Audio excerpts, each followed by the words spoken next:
Howdy and welcome to the 10-Week Bible Study. This is Week 5, Day 5 of our study of Luke. I'm your host, Darren Hibbs, and today we're talking about Luke 11, 33 through 54.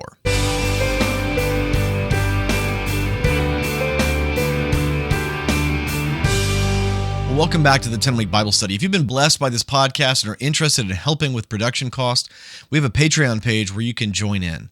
Links are in the description and the show notes. With that, let's go ahead and pray before we start today. Lord, would you open our eyes and our ears to hear what your word has to say to us, God?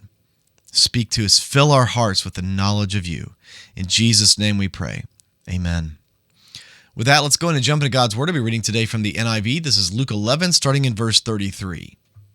No one lights a lamp and puts it in a place where it will be hidden or under a bowl. Instead, they put it on its stand so that those who come in may see the light. Your eye is the lamp of your body. When your eyes are healthy, your whole body is also full of light.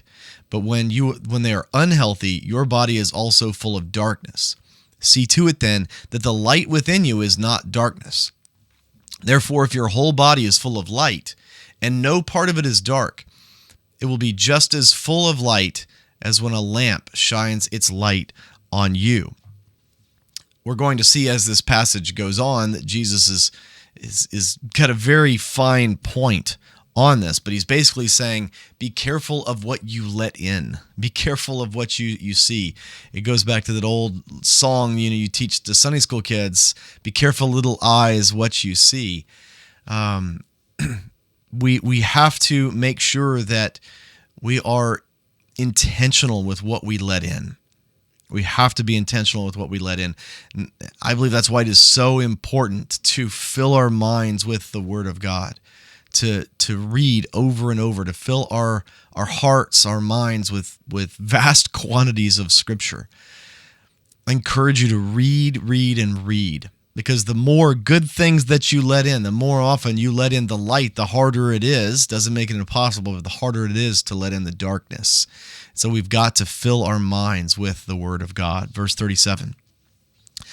When Jesus finished speaking, a Pharisee invited him to eat with him. So he went in and reclined at the table. When the Pharisee was surprised when he noticed that Jesus did not first wash before the meal. Then the Lord said to him, "Now then, you Pharisees clean the outside of the cup and dish, but inside you are full of greed and wickedness. You foolish people. Did not the one who made the outside make the inside also? But now as for what is inside you, be generous to the poor, and everything will be clean for you." Jesus, man, this is really kind of an amazing moment here if you think about it. Jesus goes in, he's invited into a party into these guys' houses. And right off the bat, the guy's like, oh my gosh, Jesus didn't wash his hands. And again, Luke doesn't tell us if he said anything to him. He just kind of noticed, right? He glances over at Jesus.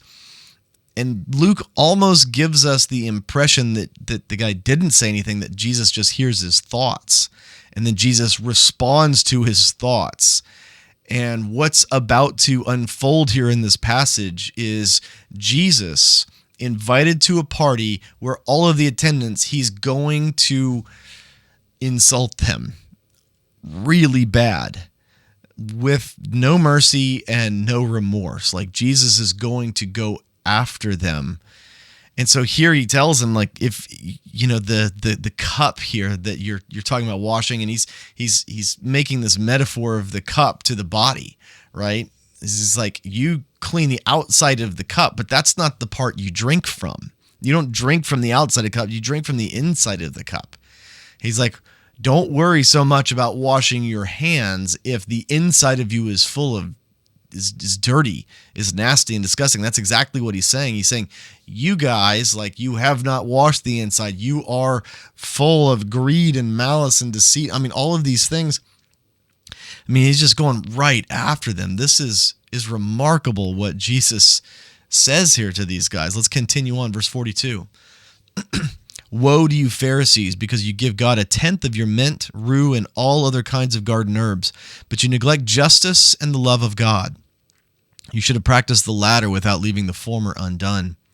Woe to you, Pharisees, because you love the most important seats in the synagogues and respectful greetings in the marketplaces. Woe to you, because you are like unmarked graves, which people walk over without knowing it. This is harsh. This is really, really harsh.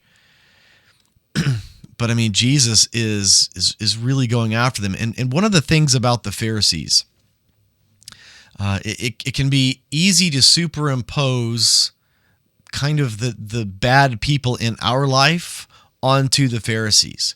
We can think about the people that we don't like, think about the people that we disagree with, and we can label them Pharisees and superimpose them over this passage to further demonize them and look down on them and basically use scripture to do it. Use the words of Jesus to look down on the people that we don't like. Well, we need to understand who the Pharisees were and what they did. They were something that we don't really have in our society today. They were religious and civic leaders simultaneously. They were one and the same. So these guys were pastors and politicians all at the same time. Now, we have some of those. They exist in the United States. They exist in the West, but they're rare. They're not the norm. But these guys basically had control, and then the teachers of the law, the experts in the law, as we're going to see here in a minute, all of these guys had complete control over Jewish life. Now, under the Roman Empire, they were subjugated to Rome, but Rome basically allowed them. Rome didn't care how the Jews kind of managed their own affairs, so long as they didn't have uprisings and they paid their taxes. That's all Rome cared about. Like, don't revolt, don't have uprisings, keep the peace, and pay your taxes. And Rome could care less how the Jews managed their affairs and their lives. And so the Roman government allowed the Jewish leadership to continue doing the things that they had done. The only thing that they really stripped from them is they weren't allowed to give anyone capital punishment. They couldn't put anyone to death without the Roman stamp of approval. That had to go through them. Other than that, they really had no difference in their leadership over the country than they had before, except that they knew that they weren't actually the ones really in charge. But when it came to Jewish life and all that kind of stuff, they were everything. These Pharisees, the experts in the law. And historically, we know from different accounts, from the inferences here in the Bible that we have, these weren't good guys. They were not good guys. When we read the Talmud, when we see all of the ways that they made sure that they didn't really have to obey the law. They made it to where they could twist and turn the law on a dime so that it applied to everyone else, but they had special provisions. Again, that's very political of them. We see that all of the time in the West nowadays where, the old phrase, the old saying is, good for thee, not for me, when it comes to politicians making laws that they themselves don't abide by. These guys were experts at that. And not only that, they were experts at what we see a lot of kind of prosperity gospel type people doing, where they really extract money and things out of people to enrich themselves. These guys were really good at that. I mean, these guys were just the worst in so many ways, but they put themselves up on pedestals. I mean, they were hypocrites. They were thieves. We see later that they're murderers. I mean, they justify the killing of Jesus, and they come away feeling that they're the good guys in the situation. Over and over again, that's who they are, over and over again, and Jesus is just coming at them for it. Let's continue on, verse 45. One of the experts in the law answered him, "Teacher, when you say these things, you insult us also." Oh, really? Really? Jesus is probably thinking, if you're not insulted, you're not paying attention. Verse 46, Jesus replied, "And you experts in the law, woe to you, because you load people down with burdens they can hardly carry, and you yourselves will not lift one finger to help them. Woe to you, because you build tombs for the prophets, and it was your ancestors who killed them. So you testify that you approve of what your ancestors did. They killed the prophets, and you build their tombs. Because of this, God in his wisdom said, I will send them prophets and apostles, some of whom they will kill and others they will persecute. Therefore, this generation will be held responsible for the blood of all the prophets that has been shed since the beginning of the world, from the blood of Abel, the blood of Zechariah, who was killed between the altar and the sanctuary. Yes, I tell you, this generation will be held responsible for all of it. Wow. Wow. Did you hear what Jesus is saying there? Now, what we understand as after the fact readers and observers to this story is Jesus is saying, you're going to kill me. I am the one whom all of the law and the prophets speak of. All of these righteous people that your ancestors killed, they really were foreshadowing and speaking of me, and you're going to kill me. So in a way, he's not just being figurative. Really, he is the embodiment of everything that those prophets spoke of and stood for. So in that way, yes, all of their blood is going to fall on this generation's heads and hands, because they're going to do the same thing to Jesus. In other places we see where Jesus is like, you said that you wouldn't be like your ancestors when they killed the prophets, but you're already looking for a way to kill me. I mean, Jesus wasn't saying you're going to do it. He said, you're already looking for a way to kill me. So it's insanity. But Jesus is going right after them. And yes, they should feel offended. And Jesus didn't stop at letting them feel like he was also including the experts in the law and what they were saying. He made sure that they understood, no, I'm talking squarely to you as well. And this idea that, their ancestors had put the prophets to death, but they're righting those wrongs by building the tombs for them. Jesus comes in and says, listen, they killed them and you build them their tombs, but you're all in this together. What a tragic thing to have Jesus say that all of their blood is on your hands, that you are responsible for all of it. Man, can you imagine how angry all of these guys must have been after hearing Jesus say this? He got invited to this party, and he just comes in, and all he does is insult them. All he does is take them to task. All he does is go after them. We're going to see here in this next verse that this is the beginning of a very hard schism. Jesus wanted to make sure that the Pharisees and the teachers and the experts of the law knew that there is no crossover between him and them. He wanted them to know that I am not like you, and I fully reject you. That is what Jesus is saying to them. I fully reject you and your leadership over this nation. Basically, he's telling the shepherds of his people, you're fired. I don't like you. I don't want you. You are wicked people pushing down and oppressing my people. And again, this is going to lead to a very hard break between Jesus and all of these people. Verse 52. Woe to you, experts in the law, because you have taken away the key to knowledge.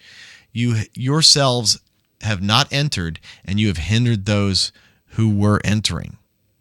When Jesus went outside, the Pharisees and the teachers of the law began to oppose him fiercely and to besiege him with questions, waiting to catch him in something he might say. They're trying to destroy him at this point. Jesus has walked into this party and he has just unloaded all of these guys on these guys. You can imagine how embarrassing, how awful, put yourself in their shoes for just a minute. And this is horrible. This is a horrible moment. Jesus, in front of all of them, has just berated them. He has just chewed them up one side and down the other. And they're angry. They're really angry. And they're not going to stand for it. They're going to come against Jesus. Passages like these are often justification for politicians to say, well, Jesus was all for, justice, and so we have to be for justice. We have to look out for justice for, this or that. Again, this is a very favorite passage for politicians to use, and it's one of those that they should be very careful in using. They should understand the context of who he was saying this to. So when politicians and pastors with very public personas use these kinds of passages saying we need to have justice, and generally that justice looks like we need to fight for abortion's rights and things like that. When they say those kinds of things, they should really pay attention to who Jesus was saying this to. And yes, justice is important. As believers, we should stand for justice. But all too often, what people call justice, what politicians say is justice, is what the Pharisees in this case would say was justice. What they would call justice is them killing Jesus. That was justice because he was trying to divide the nation and destroy the nation. They even said, look, we're going to save the nation by killing this one man. The high priest, the book of John says that the high priest said, rather unknowingly, but very prophetically, he declared amongst all of them that to save our nation, all of our blood will be on his head. He will be the one to die for all of us. We've got to kill Jesus to spare our nation for the salvation of Israel. That's me paraphrasing what he said, but that was the gist of what he was saying. And to them, that was justice. That Jesus would die to save their skins before the Romans, to save their necks. So when people who don't understand justice, and when people who define their own justice apart from what the Bible calls justice, use Jesus' words to say that we need justice, and then go on to define justice as something wicked, they should really think twice before using Jesus' own words about justice.